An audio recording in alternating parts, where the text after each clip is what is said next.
The baby monitor we set up in the basement kept turning on by itself. Then we realized we were getting signals from a monitor we never bought. I've never been the type of person who believes in the paranormal. Ghost stories, hauntings, possessions. I always thought they were just ways for people to explain the unexplainable or deal with trauma. My husband Mark was even more skeptical than me, often joking that the only spirits he believed in came in a bottle.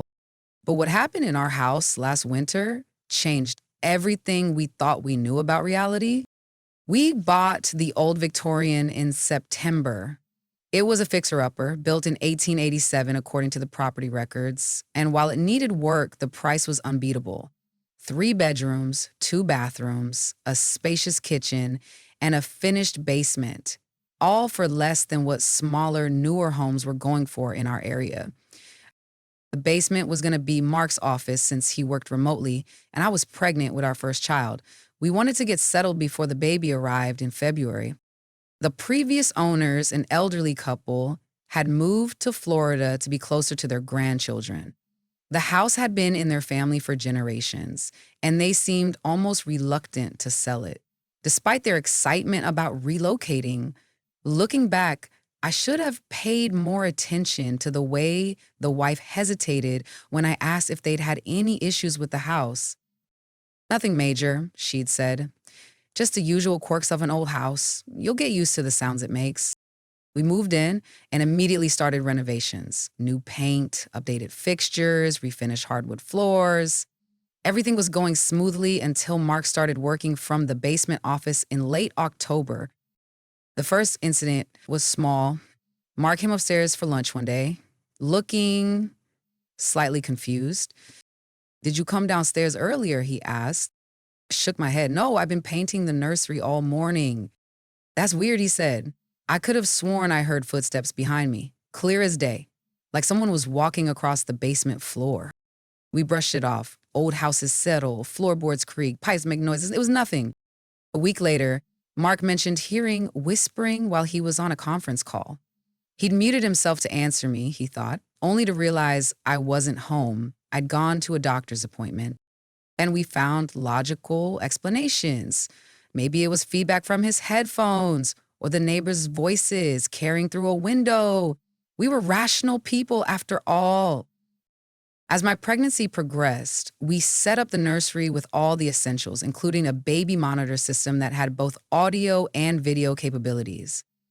The main unit stayed in the nursery, and we had 2 parent receivers, one for our bedroom and one for Mark's office in the basement, so he could hear the baby during his workday once I returned to the office after maternity leave. To test this system, we set it up about 2 months before my due date. The camera unit in the nursery, 1 receiver in our bedroom, and 1 in the basement office. That's when things started getting truly bizarre. The first night we had the monitor set up, we were awakened at 3:17 a.m. by the sound of static coming from the receiver. When I picked it up, the static cleared, and I could hear what sounded like a music box playing a lullaby, very faintly.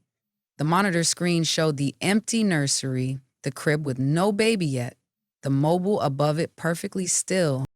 "It's probably picking up interference from a neighbor's monitor," Mark said groggily before rolling over and going back to sleep. But we'd chosen this system specifically because it operated on a secure private channel to prevent crosstalk with other monitors. The next night, same thing, 3:17 a.m., static, then the faint sound of a music box, but this time I thought I could hear something else, a woman singing softly, almost too quiet to make out. I nudged Mark awake and handed him the monitor. He listened, his face growing more concerned as he heard what I heard. "It's got to be interference," he insisted, but I could tell he was unsettled. "I'll call the manufacturer tomorrow." The customer service representative was confused by our description. The system was designed specifically to prevent this kind of interference. She suggested we try resetting both units and changing the channel. We did as instructed, and that night, we weren't awakened by the monitor. We slept soundly, thinking the problem was resolved. The following day, Mark came upstairs from the basement around noon, looking pale. The monitor in my office just turned on by itself, he said. I heard that same music box and then a woman's voice saying, "Hush now, little one." "But the nursery unit is off," I said. I'd unplugged it that morning to rearrange some furniture. We went to check anyway. Sure enough, the nursery unit was unplugged, the power light off. Mark took the basement receiver, examining it closely. "Maybe it's defective," he said. "Let's return the whole system and get a different brand." That night, before we had a chance to return the monitors, I woke up to use the bathroom, a common occurrence in my third trimester. As I passed the nursery, I heard it, the the music box coming from inside the room. I pushed the door open slowly. The room was dark except for the faint glow of a nightlight. The nursery monitor was still unplugged. The mobile above the empty crib was perfectly still. But the music was unmistakable, a delicate, tinkling melody that seemed to be coming from everywhere and nowhere at once. "Mark," I called, trying to keep my voice steady. "Mark, come here." He joined me in the doorway, and I could tell by his expression that he heard it too. We stood there, frozen, as the music played for about 30 seconds before fading away. Without a word, we went back to our bedroom. The monitor receiver was emitting static again, but this time, when I picked it up, the screen showed something that turned my blood to ice. It wasn't our nursery on the screen. It was a different room, old-fashioned, with wallpaper I didn't recognize, and an antique wooden crib. A woman in what looked like clothing from another era was leaning over the crib, her back to the camera. "This isn't possible," Mark whispered, taking the monitor from my shaking hands. "This isn't our camera. It must be connecting to someone else's feed." As we watched, the woman straightened and began to turn around. Mark quickly shut off the receiver before we could see her face. The next day, we packed up the entire monitor system and returned it to the store, explaining that we were experiencing severe interference. We purchased a completely different brand made by a different manufacturer. That night, the new system sat on our dresser, monitoring our still empty nursery. We slept fitfully, but weren't disturbed by any strange sounds or images. Until 3:17 a.m. The static came first, then the music box and the singing. But this time, there was more. "She's not yours," a woman's voice whispered through the static. "She's always been mine." Mark sat bolt upright and grabbed the receiver. The image on the screen was our nursery, exactly as we'd left it.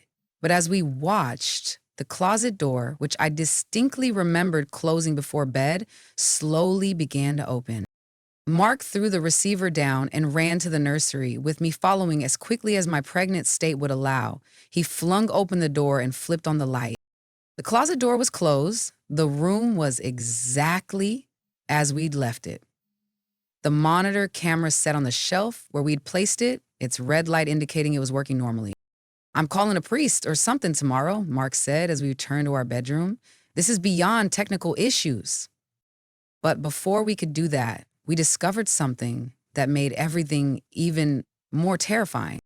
The next morning, Mark went down to the basement to get some tools. He was going to uninstall the monitor system completely. As he entered his office, he noticed a small access door in the back wall that we'd assumed was a utility panel. Something compelled him to open it.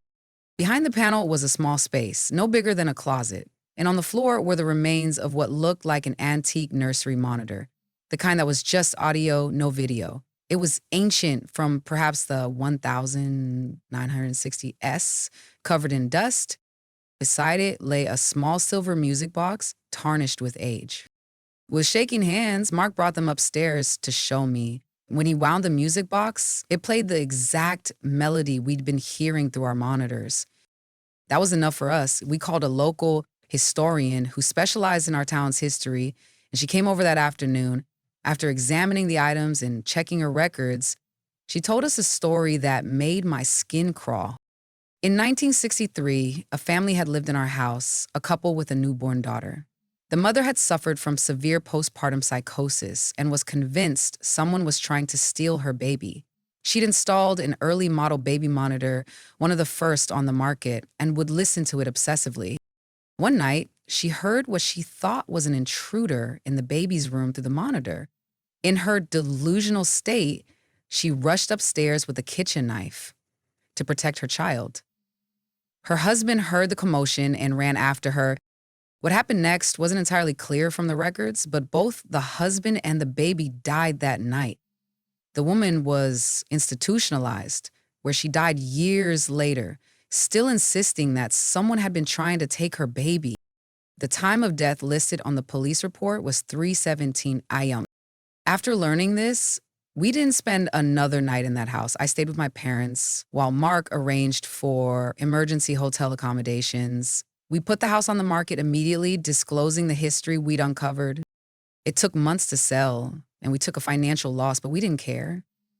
My delivery was complicated, but our daughter arrived healthy. We named her Hope, a reminder that even after experiencing something we couldn't explain, life goes on. We live in a new construction home now. No history, no previous owners, no basements. We still use a baby monitor, but it's a simple audio-only unit. And every night at 3:17 a.m., I find myself waking up, holding my breath, listening. So far, the only sound I've heard is my daughter's peaceful breathing. But sometimes, when I'm alone with her during the day, I catch myself hearing what sounds like a distant music box playing a lullaby I've never taught her, but that she somehow already knows. We still have the antique music box. I wanted to throw it away, but something stopped me. It sits in a locked box in our attic now. Sometimes I think I should destroy it, but another part of me feels like that would somehow be worse. Like breaking it might release whatever is attached to it. So it stays locked away, and we pretend our lives are normal. But every time Hope turns in her sleep at exactly 3:17 a.m., I wonder if we truly left everything behind in that house. Thanks for listening to The Basement Monitor. If you enjoyed this story, please subscribe to Altitude Tales for more paranormal encounters every week. And remember, sometimes the things we use to feel safer only show us what we were better off not seeing.